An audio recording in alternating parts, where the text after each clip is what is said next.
Hey everyone, Johnny and Betty here with Crockett Ridge Outdoors, and today we're going to just visit some local areas and sites here in East Tennessee that are named after Davy Crockett. So I get a lot of questions from subscribers and folks asking how we came up with Crockett Ridge Outdoors. So it's all about, of course, we're in the mountains areas and the area where David Crockett was born and raised. David Crockett was iconic for being named as the king of the wild frontier.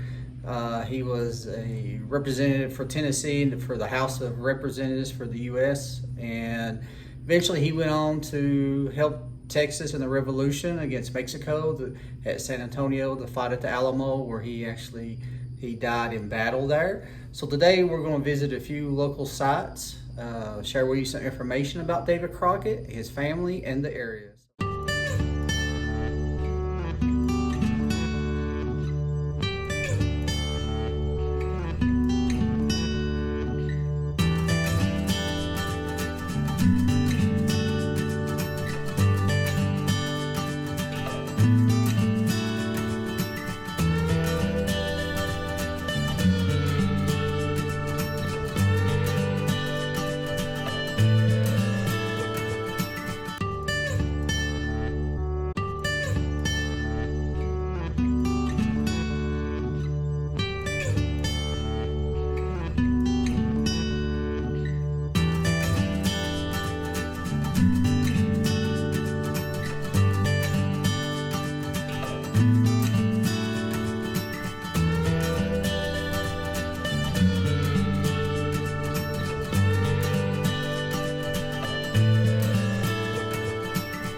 Okay, folks, the next stop is at the Crockett Tavern Museum here in Morristown, Tennessee.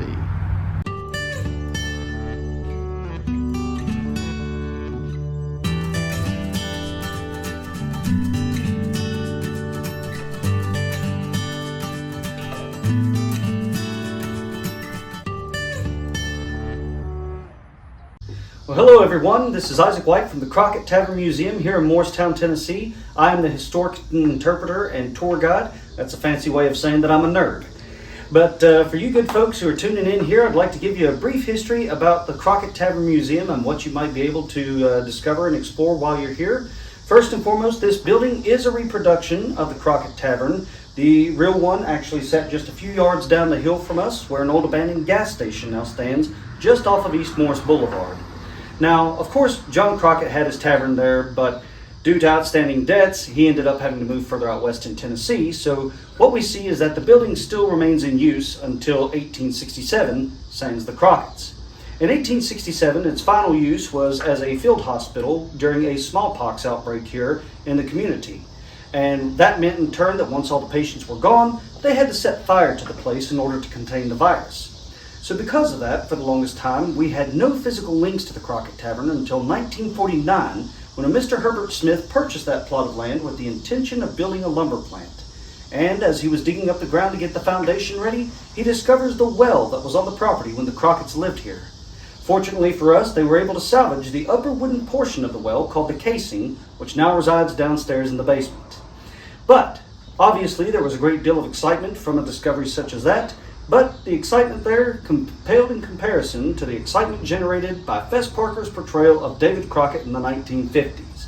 Suffice it to say, this TV series was so popular that the whole nation was swept up in the Crockett craze, and Morristown was no exception. So they decided to jump on the bandwagon and did so by reconstructing John Crockett's Tavern from 1956 to 1958. Although the building is relatively new, the majority of the materials used to construct it came from homes, churches, and places of business that can in some cases be dated almost as far back as 300 years ago. And if you get a chance to come on out here, you'll see they did a wonderful job with the construction, minus one thing, and that is its size.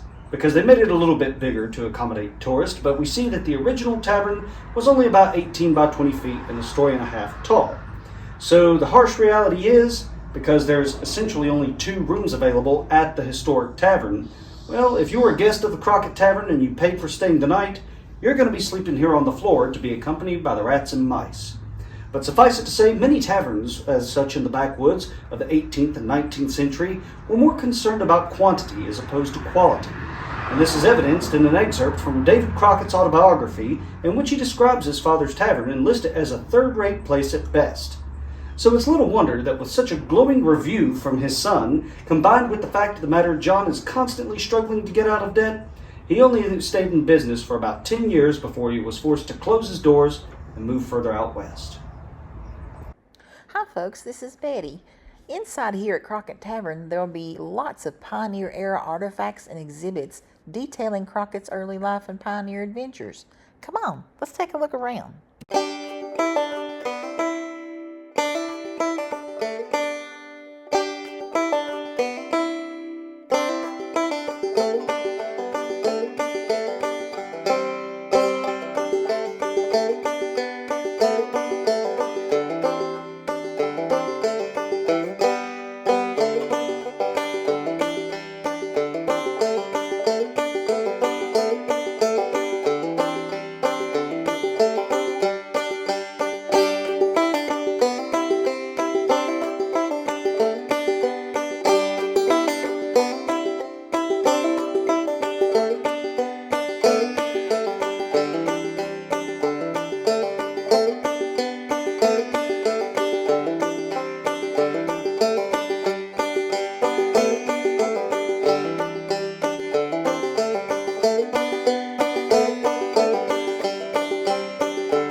open seasonally May through October, Tuesday to Saturday from 2 p.m. to 5 p.m.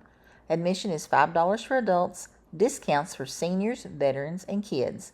They currently accept cash or checks, no cards, so plan accordingly. And because the building is a faithful recreation, there's no air conditioning, so call ahead on very hot days to check if it's open.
August, to honor Crockett's birthday, the museum hosts a living history festival with reenactments, music, and pioneer demonstration. This little museum offers more than just nostalgia. It connects visitors to the frontier spirit of early Tennessee and the formative years of a legendary American figure. So if you're passing through East Tennessee and want to walk in the footprints of Davy Crockett, this museum should definitely be on your list.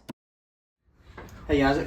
Yes. Well, thank you for your time today. This is really enjoyable. We learned a lot. Oh, yeah. Especially the history of David Crockett and the frontier. Well, I'm glad you guys got to come on out and definitely record some things. I thoroughly hope you enjoyed everything that you saw, what we had on display. And folks, if you haven't had the time to check out the Crockett Tavern Museum, I believe y'all would strongly encourage folks to come on out Most too. definitely. And feel free to check out our Crockett Tavern YouTube channel. It's called Crockett Tavern Museum 1958, which was the year this building was established. You'll find out about that when you come here. But also, give these folks at Crockett Ridge Outdoors a good view. Like, share, and subscribe with their work because they do a phenomenal job. And on this video, we'll put the link to the description to their YouTube channel as well on this video. Sounds good. Thank you, Isaac. All right, thank you Appreciate so it. much for coming.